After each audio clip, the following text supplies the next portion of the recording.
አሁን አንድ ነገር ልንገራችሁ። ሰይጣን የሚናገራችሁን ሹክ የሚላችሁን ነገር ልንገራችሁ። ለምሳሌ ሰይጣን ጸሎት የሚያቋርጥ ሰይጣን አንደኛ ምንድነው?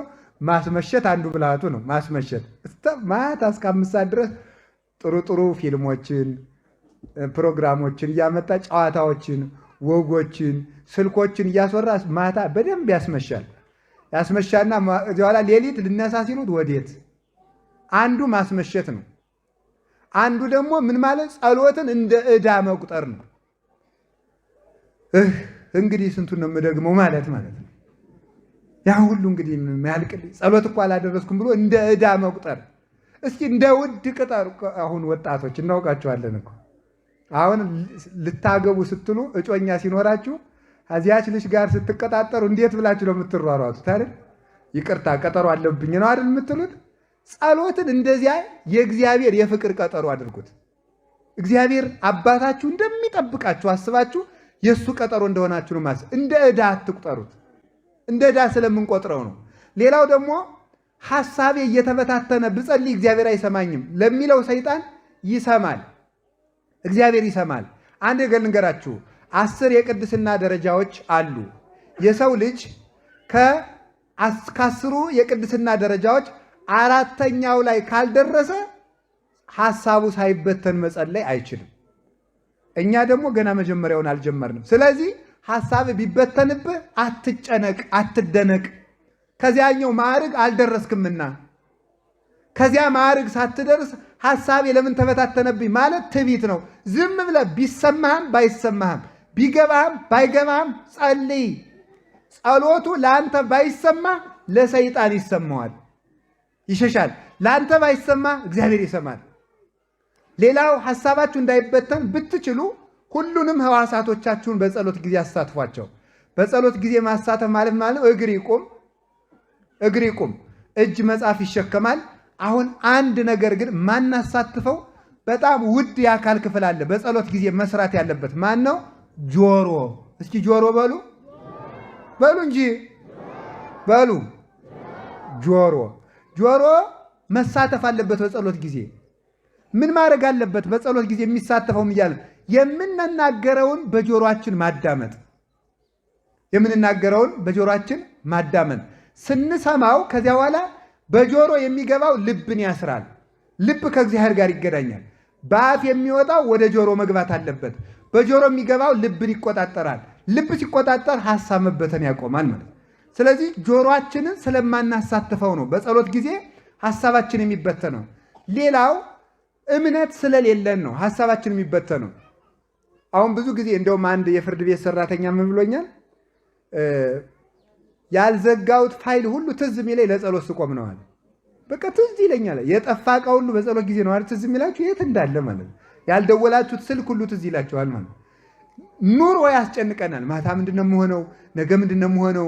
ነገ ላይ ተጣልተውኛም ደግሞ ሆነው የታገር ነው የምኖረው? ምን አይነት ቤት ውስጥ ነው የምኖረው? ይሄ ሁሉ ያስጨንቀናል። እሱ ስለእናንተ ያስባልና የሚያስጨንቃችሁን ነገር ሁሉ በእግዚአብሔር ላይ ጣሉት ብሏል ቅዱስ ጴጥሮስ። ስለዚህ እግዚአብሔር ያውቃል ብላችሁ እኔ ስለ ዛሬ እንጂ ስለ ነገ የሚያገባኝ ነገር የለም፣ እግዚአብሔር ያውቃል፣ እኔ ድርሻዬን እሰራለሁ። አንድ ገበሬ ነበረ እና ምን አሉ ይባላል እኒያ ገበሬ ሰውዬ ዝናብ እስከ ሰኔ ግማሽ በላይ ቆይቶ ነበረ እና ሲቆይ ሰውየው ዝም ብለው ዘር ይሰራሉ። ኧረ ተው እባክህን፣ ኧረ ተው አንተ ሰውዬ ቢያንስ እንኳን ዘሩ ለልጆች ቢበሉት ምን አለ ሲባል ምን ብለው መለሱ መሰላችሁ? እግዚአብሔር ዝራ እንጂ ውሃ ቅዳ አላለኝም ብለዋል። እስኪ በሉ እግዚአብሔር ዝራ እንጂ በሉ። ምን አላለኝም አሉ? ውሃ ቅዳ። እኒያ ሰውዬ ብቻ በዚያ ችግር ዘመን ጉድ የሆነ አዝመራ አገኙ ይባላል። በእውነቱ ማለት ነው እኒያ ሰውዬ ብቻ ማለት ነው። እኛ ድርሻችን እንስራ። የማን ድርሻ ነው? ሌላው እግዚአብሔር ድርሻ ነው። ባልና ሚስት ተጋብተው የተፈጥሮ ግዳሻቸውን ይፈጽማሉ። ጽንስን አርግቶ አካል ማድረግ የማን ድርሻ ነው? የእግዚአብሔር ድርሻ ነው። የእግዚአብሔር ድርሻ ነው። ስለዚህ እናንተ ጸልዩ፣ ስራ ሳትፈቱ ስሩ፣ ያቅማችሁን ነገር ሰርታችሁ ብሉ። ቀሪውን ለነገ እግዚአብሔር ያስባል። ለነገ በመጨነቅ ዛሬን ማባከን የለባችሁም። ተማሪ እንዴት እንደሚያደርግ ታውቃላችሁ? ሰነፍ ተማሪ ያስኮላው ማለት ነው። የኛ ቤት የለበትም። የኛ ቤት የጠራ ነው። ያስኮላው ተማሪ ምን ያደርጋል? ተጋድሞ ይከርምና ፋይናል ፈተና ነው የምትሉት፣ ፋይናል ኤግዛም የምትሉት የእናንተ ሲደርስ ምን ያደርጋል መሰላችሁ? ማጥናት ይጀምራል።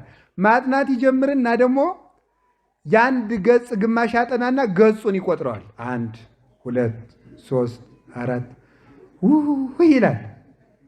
ከሚቆጥር እኮ 2 ቢያጠና ይሻል ነበር አይደለም? ይኸውላችሁ የሚያጠናበትን ጊዜ ገጽ በመቁጠር ያባክነዋል ማለት ነው። ይሄ ነው ሞኝነት ማለት ነው። ስላላጠናቸው ገጾች እየተጨነቀ የሚያጠናቸውን ገጾች ያባክናቸዋል ማለት ነው። ስለ ነገ በመጨነቅ ዛሬን እናባክናለን። ስለ ዛሬ በመጨነቅ አሁንን እናባክናለን። ሰው የሚባለው የዛሬንና የነገን ውሎ ለእግዚአብሔር ሰጥቶ አሁንን በአግባቡ የሚጠቀም ሰው ነው። እግዚአብሔር አሁን ሰርተን እንድናልፍ እግዚአብሔር ይርዳን። ስለዚህ ስትጨነቁ ሐሳባችሁ ይበተናል። ግን ቢበተንም ጸሎታችሁን ግድ የላችሁም፣ አታቋርጡ። ሌላው ደግሞ ሰይጣን ምን ይላል? አንተ ኃጢአተኛ ነህና እግዚአብሔር አይሰማህም ሊላችሁ ይችላል። ኃጢአተኛ ስለሆንክ እግዚአብሔር አይሰማህም፣ ግን ይሰማል። እስኪ አንድ ጥያቄ ልጠይቃችሁ።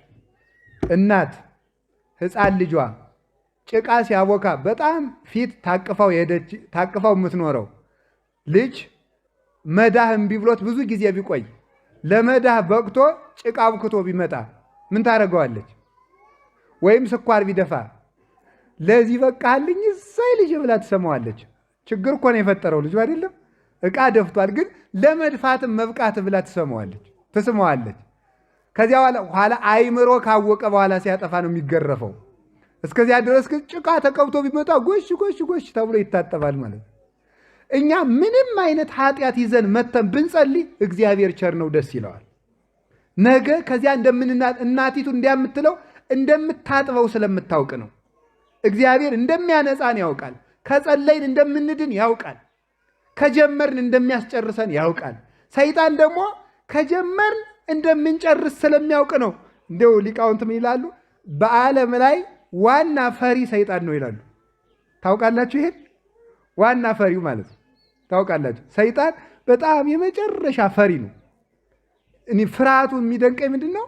እኛን አለመናቁ። አይገርማችሁ? አሁን እኔን አለመናቁ። አሁን እኔ ራሴ 3 ቀን ደው ሳላቋርጥ ጥሩ ጸሎት ብጸልይ እባብ ይመስልና ይመጣል፣ አይጥ ይሆንና ይመጣል። ኋላ ደግሞ እኔ በጸሎት ላሸንፈው ቆይ እና ደግሞ ጀማሪ ክርስቲያን ጳጳስ ይበልጣል አይደል? አቃጥላለሁ በጸሎት በስመ አብ ወወልድ ወመንፈስ ቅዱስ አሐዱ አምላክ ይትቀደስ ስምከ ትምጻእ መንግሥትከ ወይኩን ፈቃድከ በከመ በሰማይ ከማሁ በምድር። አቃጠልኩት ወይ ማለት ነው። አያልኩ እስቲ እንደው ተቃጥሎ እንደሆነ እባቡ ብናርግ የሰድጄ ይሆን ብለን ማለት ነው እኮ ነው የጀማሪ ጸሎት ማለት ነው። አያችሁ አንድ የቤተ ክርስቲያን አባት ሲናገር ስለዚህ ጉዳይ ምን ይላል? እግዚአብሔርን እያሰብክ በመጸለይ እንጂ ሰይጣንን እያሰብክ በመጸለይ ሰይጣንን ልታሸንፈው አትችልም ይላል። እግዚአብሔርን እያሰብክ ስትጸልይ ግን እባብ ሆኖ ሊመጣ ይችላል፣ ጊንጥ ሆኖ ሊመጣ። ለምንድን ነው እንደዚያ ብሎ የሚመጣ? እንደዚያ ብሎ የሚመጣው ይሄ ሰውዬ ዛሬ 3 ቀን በተከታታይ መጸለይ ከጀመረ 30 ዓመት ሊጸልይ ይችላል። ስለዚህ ሳይደርቅ በርጥቡ ሳይርቅ በቅርቡ አሁን ማስቆም አለብኝ ብሎ እኮ ነው፣ ለማስፈራራት ማለት ነው። በጣም ፈሪ ነው። ኧረ እነዚህ ይሄ ሰውዬ ነገ አደጋ ይሆናል ብሎ ፈርቶ አሁን እንጂ አሁን እንጦንስን በፈተነበት እኔን መፈተኑ ያስቃል እኮ ምን አይነት ደካማ እንደሆነ ወራዳ በእውነቱ ማለት ነው። አሁን እኮ ወታደር አሁን ጀግና ወታደር እኮ ሕፃናት አንተ ወታደር ሌባ ቢሉት አይተኩስም። ይተኩሳል? ስቆባቸው ነው የሚሄደው። ጀግና የሚተኩስ ለጀግና ነው። ሰይጣን ግን ወራዳ ስለሆነ ወደኛ ሁሉ ይተኩሳል። ጀግኖቹማ እንግዲህ እነ እንጦንስ እነ መቃርስ ግንባሩን ብለው ይጥሉታል። እኛንም የማይንቅ ሰይጣን ፈሪ ነው። ፈሪ ስለሆነ ነው እንጂ የሚያስጨንቃችሁ ስለማይዘለቅ አይደለም። አንድ ቀን ቅዱስ እንጦንስ ሲጸልይ አጋንንት በሙሉ ምን ይመጣሉ? እባብ፣ ዘንዶ፣ አንበሳ፣ ጅብ፣ አጋግራ፣ አርጃኖን፣ ነምር፣ አይጥ፣ ጓጉንቸር፣ ዝንብ፣ የውሻ ተርብ፣ በዓለም ያለ ዝሆን ምናምን ሁለው መስለው ተሰብስበው መጡበት። አውቀው እኮ ነው፣ አውሬ አይደለም መስሎ ማለት ነው። ኋላ ቅዱስ እንጦንስ ምን አላቸው? ይሄ የሚያመለክተው በጣም አቅመቢስ እንደሆናችሁ ነው አላቸው። ምክንያቱም ጉልበት ቢኖራችሁ ኑሮ ለእኔ ለእንጦንስ የሚበቃው ጅቡ ብቻ ይበቃኝ ነበረ። አቅም ስለሌላችሁ ግን ብዙ ናችሁ መጣችሁ አላቸው። እንዲህ ሲሳለቅባቸው ብን ብለው ጠፉ። በእውነቱ ማለት ነው የቅዱስ እንጦንስ አምላክ እኛን የሚፈትኑትን አጋንንት ሁሉ ያብንንልን። በእውነቱ ማለት ነው ሁላችንም ምን ማድረግ አለብን ካላችሁ በጸሎት ብዙ ብርቱ መሆን አለብን። ቢያሰለችን ቢደክመን ጸሎትን በጣም በአጭር ጊዜ የሰው ልጅ ከወጣ የማይመለስባቸው የቅድስና ስራዎች አሉ። ከተውናቸው ቶሎ ለመመለስ የሚያስቸግሩ አንደኛው ጸሎት ማቋረጥ ነው። ሁለተኛው ቤተክርስቲያን መምጣት ነው። ሶስተኛው ሌሊት መትጋት ነው። እነዚህ ነገሮች አንድ ሰው እንኳን በዓለም የሚኖር ምዕመን መነኩሴ እንኳን 40 ዓመት ሲጸልይ የኖረ እንኳን ቢሆን ካቋረጣቸው ለመመለስ ከባድ ናቸው። አሁን ሌሊት ስትተጉ ኑራችሁ ከዚያ በኋላ 2 ቀን ካቋረጣችሁ መልሳችሁ ሌሊት ለመነሳት ከባድ ነው። ቤተክርስቲያን በተከታታይ የምትመጡ ከሆነ 3 ቀን ከቀራችሁ ለመመለስ ይቸግራል። ጸሎት ካቋረጣችሁ በኋላ መልሳችሁ ጸሎተኛ ለመሆን ችግር ነው። የያዙትን ይዞ መዝለቅ ትልቅነት ነው። እግዚአብሔር በጸሎት እንድንጸና ይርዳን።